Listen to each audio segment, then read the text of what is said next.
Your Excellencies, ladies and gentlemen, it is an honor for me to introduce someone that, as you all are aware, requires no introduction, but I shall attempt anyway. In the few times that I've met President Clinton, two words come to my mind always: wisdom and empathy. These are two words that are insufficiently used in today's world, but to me, he is the embodiment of them both. His empathy is governed by his wisdom, and his wisdom gives purpose to his empathy. A few months ago, I met with President Clinton at his office in Harlem, and I relayed to him some of the social suffering that was occurring in Greece. I could see his eyes misting over as I was telling him. And within 30 days, he was in Greece, adding his considerable weight and influence to a country mired in depression, both social and economic. He left a trail of hope in his wake, and his presence helped change the headlines. Bill Clinton supports Greece instead of Greece is an economic pariah. Perception can often drive reality, and he helped change the perception. The resonance of optimism that his trip engendered is still being discussed. I ask you all today, how many people alive could have such a dramatic impact from an 18-hour trip? President Clinton is a walking Wikipedia who I think can pretty much answer any question that you present to him, be it how does the ship's engine work, to how and why the tectonic plates form New Zealand. The core, though, of his genius is his art, of making the complex and intricate simple and accessible. I was in Haiti with President Clinton 2 months ago for a couple of days, and I admit to studying and observing him intensely. When you see up close someone with the power to exponentially affect the lives of others, it is both inspiring and humbling. You ask yourself, how can I be more worthy? What can I do to better things? It is in some ways actually the ultimate compliment you can pay anyone. President Clinton took the oath of office twice, as we all know, and the great duty of any American president is to protect and preserve the idea and ideals of America, to ensure that America remains a land of opportunity for many, to maintain its leadership of innovation and reinvention, to safeguard the reality that America offers to millions of people around the world an aspiration for a better life, and perhaps most importantly of all, to guard the temptation during times of crisis to overprotect and underrepresent. President Clinton not only preserved these ideals, but he enhanced them. The enrichment of the American ideals is not just for Americans, but for many, many people around the world who look to America as a beacon of hope and opportunity. Ladies and gentlemen, the 42nd President of the United States, President Bill Clinton.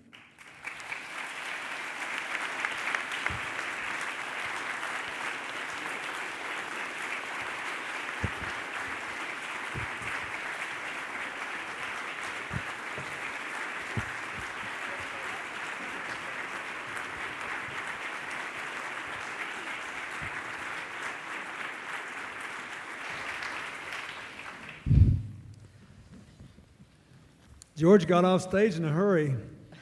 Just in case you decide the introduction was false, he's out of harm's way. Thank you. Nicholas, Matt, thank you. I want to say, before you ask the questions, a special hello to President Uribe and President Kwasniewski, who were great partners of mine. I tried to support both of them in their enlightened leadership, and I'm glad they're here. And thank you for having me. Well, Mr. President, thank you very, very much for coming. Our first question for you today is the Concordia Summit is focused on the promotion of public-private partnerships. And one of the things that we've seen today is we have talked about these partnerships in post-conflict countries. And I was wondering if you could comment or discuss some of the experiences you have had in developing similar type partnerships in these countries. Well, first of all, as a general principle, they're really important. They're important across and national borders and within them. You really can't find a successful country today if you measure success by growth, rising per capita income, greater social mobility, tackling the structural challenges the country faces or the region or the world. You can't find any success where there is not both a growing economy, a good private sector, and an effective government, and they work together in some way. So I think these public-private partnerships are important, and increasingly the non-governmental organizations, that's what my life is now, my foundation, are a part of these partnerships. They help you to do things faster, cheaper, better, in a way that broadens the base of public support. In conflict areas, there are two problems. One is, if people are fighting all the time, will there be enough peace for you to be able to run any kind of a business? And secondly, will people go after your business so that you lose your investment? Because in a lot of conflict areas, the whole justification for continuing the conflict requires that people be miserable, so there will be some people who want to take down the business operation just to maintain a high level of insecurity and uncertainty and dissatisfaction because they think it serves their long-term political agenda. I think that one thing that is important is that there be some sort of political risk insurance if you want people to go in there. In the United States, the OPEC, the Overseas Private Investment Corporation, and the IMF both have versions of that. I tried to set up a special program. We got the bare bones of it done that would operate just on the West Bank and Gaza in the Middle East. And then there are the kinds of indirect things you can do. You can do what I tried to do with Plan Colombia under President Uribe and his predecessor by helping the Colombians increase their own sense of security and their ability to protect themselves, which made it a better opportunity for public-private partnerships for both Colombian and non-Colombian business interests there. Mr. President, I wanted to ask you a question more closely related to Concordia. So Matt and I started Concordia. This is our second meeting. Last year we were honored to have President Bush speak to us and a number of others. We started this organization, as I said in earlier remarks, to at the very least not waste people's time. We don't want people to come here and leave at a conference and everything's great. What advice would you have for us? Obviously you are and what you've done with CGI is the absolute benchmark for that. If we could do 1/1000th of that, we'd be happy. Well, I think, given the fact that you just started and that the people who come here are very impressive but of very disparate backgrounds, and you don't want to over-bureaucratize it, you want to keep it lean, affordable, and engageable, I think you should try to highlight no more than 2 topics a year, 1 or 2, and get people who will either have different opinions or different experiences around that. And then you might try to do what we do in a way that would really help try to adopt 1 project a year. Here's one thing, it may be small, but if we do it, it will change things, and we will all learn how to operate in conflict areas, for example. If everybody in this room or the companies they represent kicked in $10,000, you'd have more than enough to start a small business in Yemen. I mean, just for example. And so I think you might think about that, because there's almost nobody, including all of our people. We do a lot of economic work around the Clinton Global Initiative, but there's almost nobody who basically says, let's see if we can start a business in a really bad place or a trouble place, you know? And so if everybody gave a little bit of money to it, that it'd be like going to Vegas on a bad weekend. You know, you're not betting more than you can afford to lose. And you trust somebody to make the best decision possible. And actually, there are micro examples of that today. If you get on kiva.org, for example, which allows you to give amounts as low as $25 to specific entrepreneurs in places around the world, there are a lot of trouble spots with business people there where, you know, you can put up, I saw one example where a guy weighs $200 from 4 different people to double the size of his car repair business in Kabul, Afghanistan. I mean, you know, it's okay to do something little that has large significance, because you may wind up with a model which then people say, hey, I could actually make a living facilitating small business investment. That's a real problem all around the world. When I went to work in Haiti before the earthquake, I was trying to get them substantial investment there, and I have continued to do so. I had 3 different Haiti meetings today. I just left one with Hillary, in which the government of Haiti was talking about how to get all the donors involved in the next round of investment and growth. But I never will forget my shock when I realized that the banking system had no small business lending facility, because 19% of Haiti's GDP is in remittances. And they can earn plenty of money just charging a fee to take the American dollars, the Canadian dollars, the French francs, the currency from the Caribbean, and converting it into Haitian gourds, and then making big loans. So why go through the same transaction costs to make small business loans? So when President Bush and I raised this money in America to try to support the long-term economic development of Haiti, one of the things we tried to do was to set up things to facilitate business capital. And then I got Carlos Slim and a Canadian businessman, Frank Justra, to give me $20 million more, and we put it all, 100% of it, into small business loans at market rates, under 8%. We've got a 100% payback rate, and within a couple of years, we're going to have rolled all the money over more than once, and that we'll then have a thriving institution which can then be absorbed by a Haitian bank or set up independently as a small business development bank. They don't want their money back.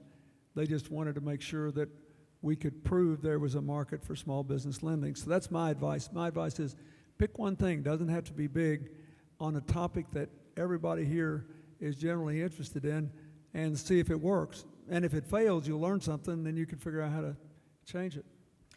I want to ask you, Mr. President, about business. Where's the middle ground, in your opinion, from your perspective, between profit and social good for companies? And, you know, how do they balance their need for a profit, but also their genuine desire to have a positive social impact? Well, if you're big enough, you can plan for it, you can design for it. So I think it's very interesting that the 2 biggest users of solar power in America, businesses, are Walmart and Costco. Companies that are generally viewed as conservative, prudent, you know, they think they're doing a smart thing. And they're big enough they can plan for it, so they can amortize the cost over several years. If you're a private company, you can do that whether you're big or small, because you can take a very long-term horizon. If you're a publicly held company, then the real issue is, what are things that you can do that won't interfere with your quarterly earnings, or can you get a board and a stockholders meeting to say, we want this to be a stakeholder company that takes reason, that it gives us a stronger, solid return over a longer period of time by taking into account the needs of the communities in which we operate, the people we employ, and the customers we serve on a more or less equal basis with the shareholders, because over the long run we'll be more profitable. In other words, how you balance that depends on what the facts are on the ground. Are you making money now? Are you barely holding on now? What's the growth trajectory in the next 5 years? How do you plan it out? But I think there are two things I would say. The governments ought to support whatever it takes to make it easier for companies to be stakeholder companies, because we know that there's a limit in a highly competitive global economy to the percentage of GDP the government can effectively take out of economy and taxes without slowing the growth rate. But we know there's a limit to how much a publicly held company can do to essentially promote shared prosperity without some support in government policies. So one of the things I'm going to try to do with the global initiative meeting I have for the U.S. every year is deal with just this question. How would you create a 21st century middle class economy in an environment that is far less stable but more dynamic, full of more prosperity, more possibilities, but inherently less stable than the one that produced the great middle class from roughly the end of World War II to 1980, before it began, for a variety of reasons, to unravel? We need to think about that.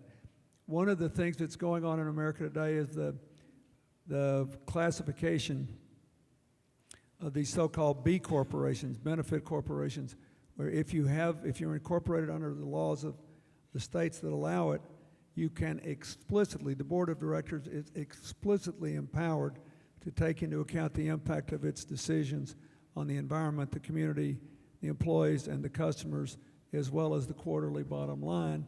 And if they do so under the authority of law, so no one can hold them liable. And the investors know in advance that they're investing for a long-term return more than a quarterly return. Now, some of this may be happening anyway. You know, we moved a lot of my foundation offices from the north end of Manhattan in Harlem down to Water Street in Lower Manhattan because we save $300,000 a year in rent, because there are 70,000 fewer people working in finance, even though the stock market is back up, partly because the volatility is so much less now. So it may be that the conditions are more ripe for this than they used to be. But I think, you know, we don't want to nobody's going to go out and commit economic suicide to do this. We have to look at where it's good business if you have proper accounting. Then we have to look at whether there are legal changes which could help, including the sharing of certain risks by the state.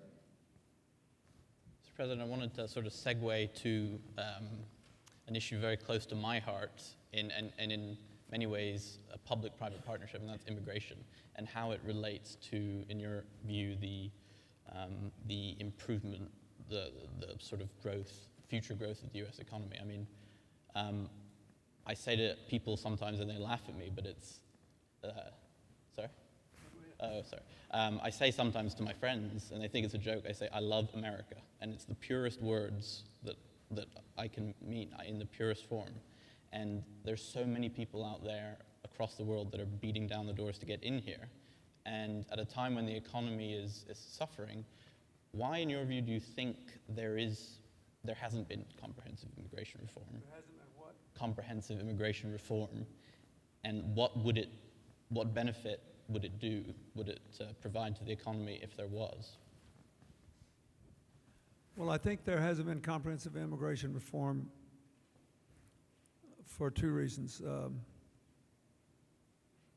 First of all, as a general proposition, this was true even when I was president, and I did everything I could to open every creaky door to get more immigrants in here. There are people on the more or less the right wing of the Republican Party who are, relatively speaking, more xenophobic, who believe that, you know, nobody under any circumstances should get here except under a legal quota, but don't support dramatic increases in legal quotas. Are the systems necessary to accelerate coming in? Then there are people on the extreme, on the more or less the more liberal end of the Democratic Party, who believe that immigrants have driven down wages and upset the stability of the country. That's the first thing. Secondly, after 9/11, there was an understandable reaction, but unfortunately an overreaction to what happened, because a number of those people who were participating in bringing the World Trade Center down and attacking the Pentagon, trying to attack the Capitol, had been in the United States for some time and even trained in American flight schools. So we sort of overdid it in reacting, and we lost a lot of, for example, bright young people from around the world who wanted to come to America and go to university. Now, this is one issue that President George W. Bush and I and Barack Obama, President Obama, we all agreed on, and we all failed. It's one thing we have in common, because there was always enough people who were afraid and didn't understand the economics of immigration. And I think we got to go back and make a case. You know, when I recently spoke at the Democratic Convention, instead of staying away from health care, which is supposed to be a negative for my party, I turned into it and explained why I thought doing nothing was far worse than passing this bill that passed, even though it would have to be improved along the way. I don't think we made a good enough case to the average working person for why immigration is important. The United States has already got a younger workforce than Europe and Japan. Demographic factors determine a lot of our economic destiny. And having lost it, I can tell you that youth is really important. I mean, it just is. You know, it matters. And we are younger than Europe and Japan, and believe it or not, unless China changes both its immigration policy and its one-child policy, within 20 years, the United States will be a younger country than China, unless we keep raising the barriers to immigration. I would give any young immigrant from anywhere in the world that has a degree in any of the STEM areas, the science, technology, engineering, and math areas, who has a job in this country or wants to set up a business in this country, a green card automatically. And I would increase the quotas up and down the line, because all these people work hard, they pay taxes, and they generate more economic opportunity than they take away jobs from Americans who are already here. We need to be young and strong and growing, and those of us who favor a more broad-minded immigration policy, have been ineffective in arguing with both the conservative wing of the Republican Party and the liberal wing of the Democratic Party that this is the immigrants are the future of this country. Just look around this crowd today. This crowd looks a lot different than it would if we'd had this meeting 30 years ago, don't you think? And it's a lot more interesting. I mean, 30 years ago, if you had a meeting like this, most everybody looked like me. Be a bunch of old gray-haired white guys in suits and their surrogates. And I'm glad my demographic has not been entirely eliminated from the audience, but you get the idea. I mean, this is crazy, but I honestly believe this is another one of those issues which is crying out for an honest and sustained discussion. You cannot be afraid of the political backlash. You have to turn into the argument. We have to turn into it. It is a godsend that we got somebody from everywhere in America, and we need more of that. That's what I honestly believe.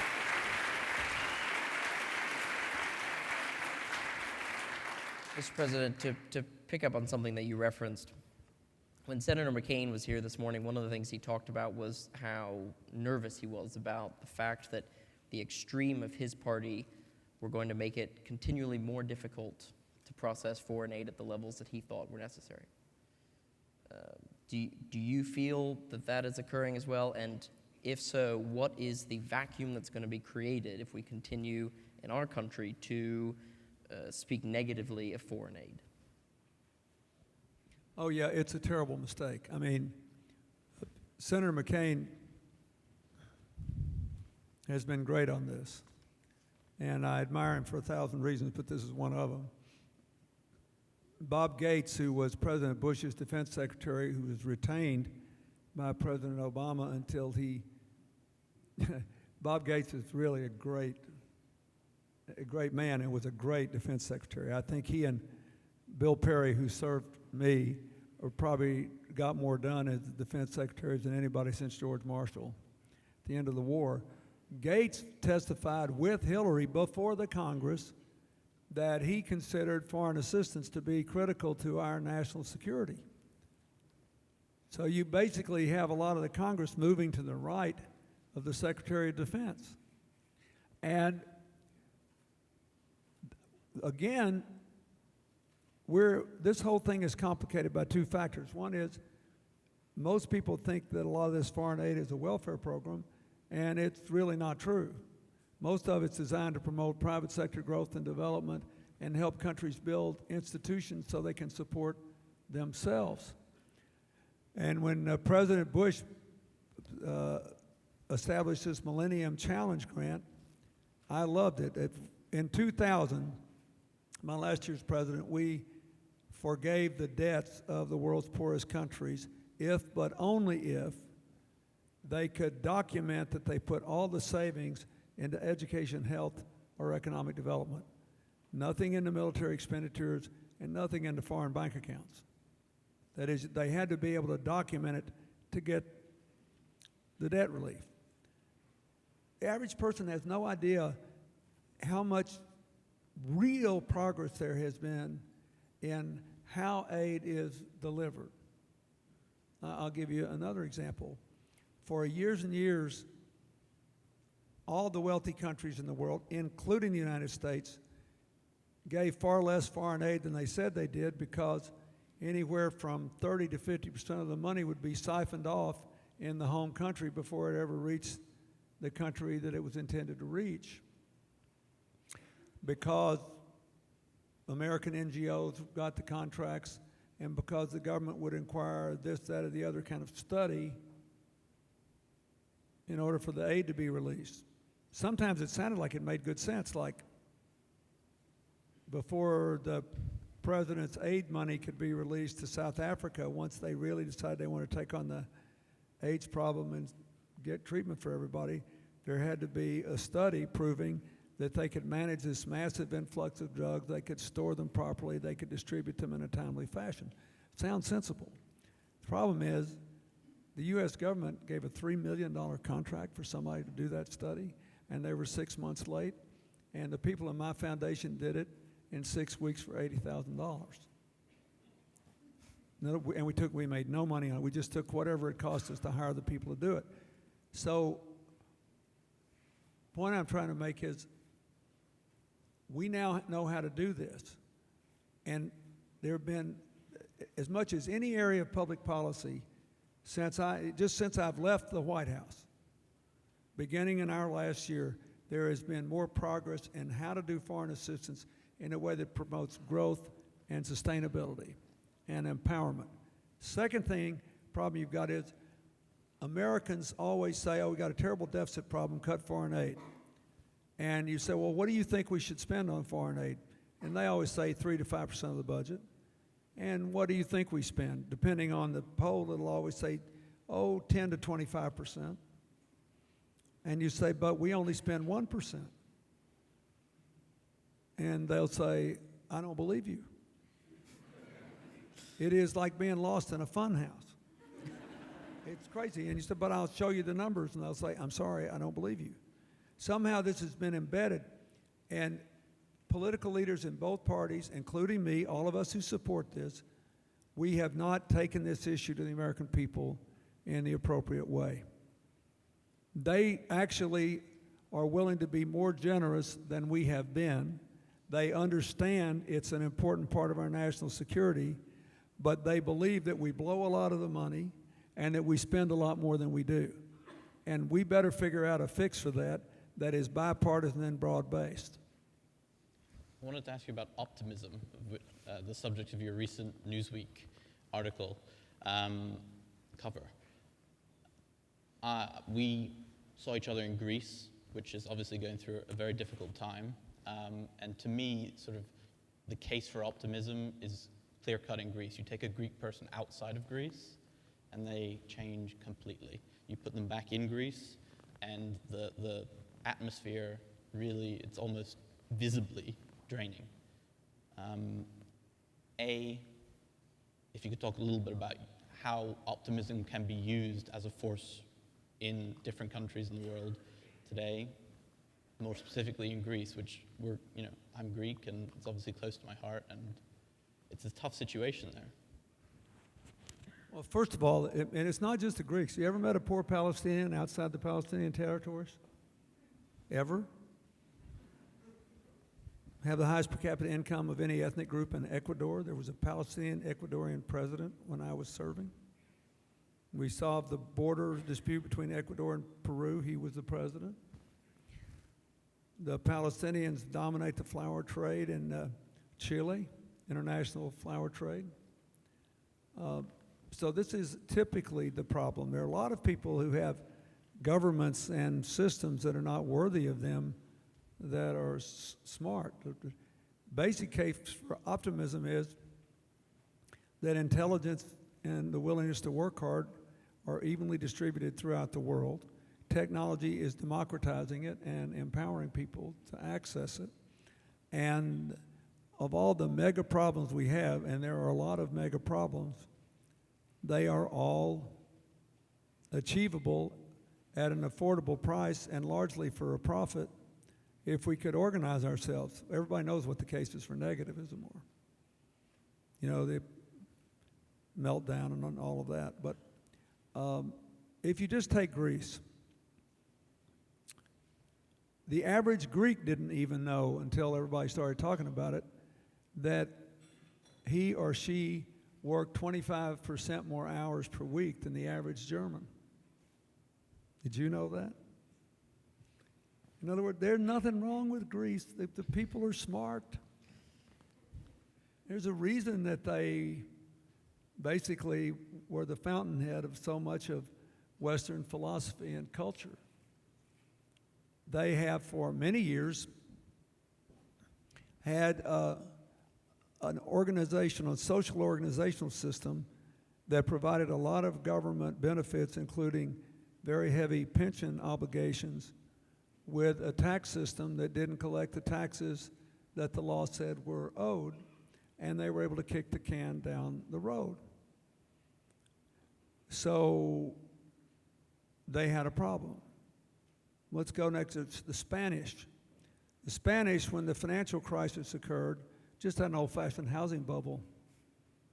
Banks were able to make too many housing loans with too little collateral to support them. Ever more risky loans. They had a budget surplus and one of the most technologically advanced solar programs and water desalination programs in the world. I could give you lots and lots of examples of this. So back to Greece. Greece is a special case. That is, you could make a compelling argument, I think, that in the short term anyway, the Irish and the British and maybe the Spanish with 25% unemployment have had a little too much short-term austerity for macroeconomic problems. The problem is the Greek system became so dysfunctional, they had to start trying to clean it up back in 2009. But for people who believe that they haven't done anything, they've been working at this since 2009, and you may say it's not enough, but each step was a shock to the collective system, as you know. So what I think we need to do, and what, as you know, though, I've urged this committee of the Greek diaspora that I was asked to serve with to do, is to find ways to give Greek people something to look forward to when they get up in the morning. They will have to do whatever they have to do to stay in the euro and to keep the euro afloat. I do believe it would have been far better if the Germans, who have, contrary to public perception, they have been exceedingly generous in giving money to preserve the euro. But the problem is it ain't popular in Germany. And no one has explained to the Germans how they kept their incomes going up and their unemployment low by the euro, letting the Greeks, the Spanish, the Portuguese, and everybody else borrow money at German interest rates so they could buy German products. So the average German factory worker thinks, here I am working hard, paying high taxes. Why are they spending my money to bail out these people who couldn't take care of their own affairs? In other words, they only know one side of the story.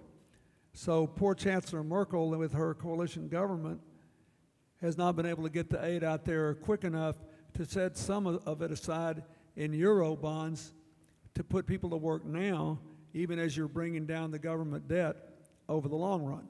Since they can't do it, my opinion is, for whatever it's worth, is that we should organize the Greek diaspora to do it and set up Greek bonds that offer, not tradable bonds, that more like savings bonds in the U.S. When I was in grade school, I helped President Eisenhower build the interstate commerce system. I bought a 10-year, $25 U.S. savings bond for $18.75, and I held that little bond in my room until it matured and I got my 25 bucks. Now you laugh, but if you did that with, how many people in the Greek diaspora? Way over 2 million, right? I think over 2 million in the United States. Just in the U.S. Yeah. There are 2.2 million Greeks in the U.S. And all over the world. I think we need a Greek bond program, or the better model is Israel. Israel was not a rich country when it started out. And the Israeli development bonds played a huge role in starting certain critical programs. I told the Palestinians I thought they ought to do it. I just think that any diaspora that has a problem at home that can't be fixed overnight, you can say all you want about how well we've got to take time, we've got to fix this stuff, but there are millions of Greeks that need something to look forward to when they get up tomorrow morning. And their children need to believe in the future of the country so they don't think they have to leave to make a living. And so that's why I want to do these bonds. If you look at what they did for the Israelis or what they did for American children after World War II, they made a huge difference because so many of them were sold. You also need to find a way for Greeks with lower incomes than you have to participate in this program so that the Greeks will feel that the world that their brothers and sisters have gone out to is supporting them. I'm all for continuing the pressure on Greece to continue to make the structural reforms, but you just need to know the average Greek is working 25% more hours a week than the average German. They are doing everything they know to do, and they feel like they're getting the living daylights beat out of them every single day. We need to have something that at least throws a lifeline out there that shows there's going to be a better tomorrow. Last question.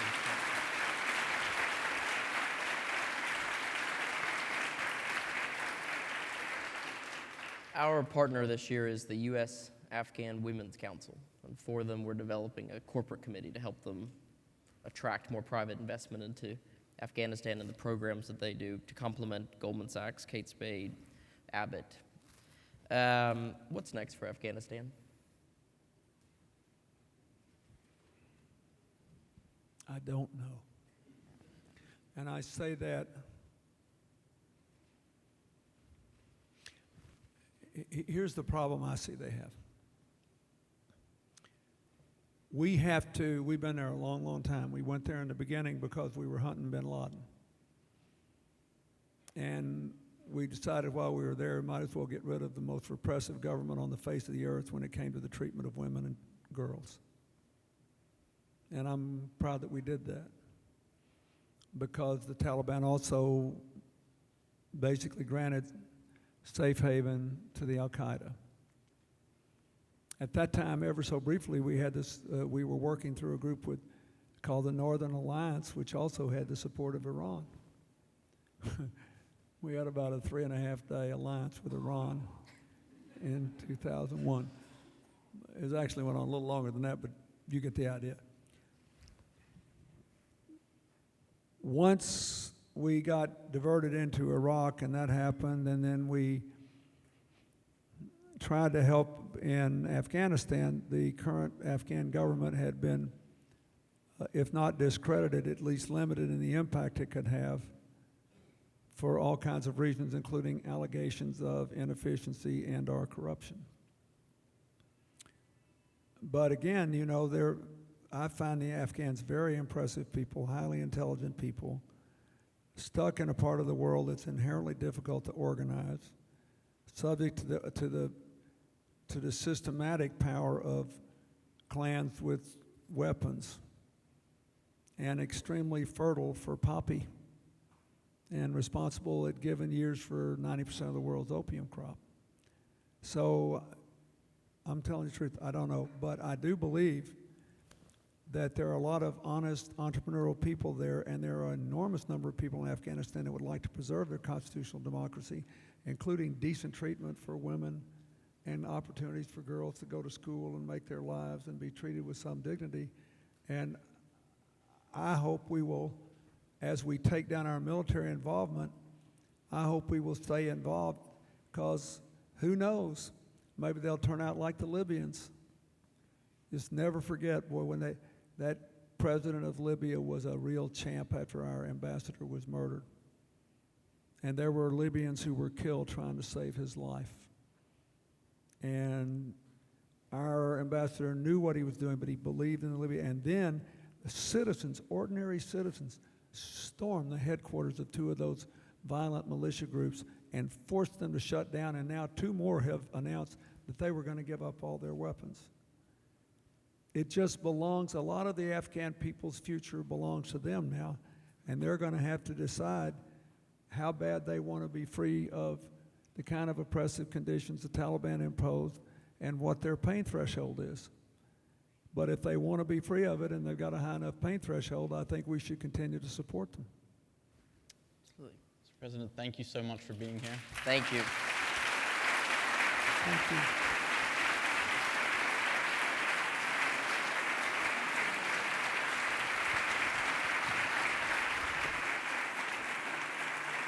Very, very much. As a fellow Hoya, thank you. Thank you so much. Thank you.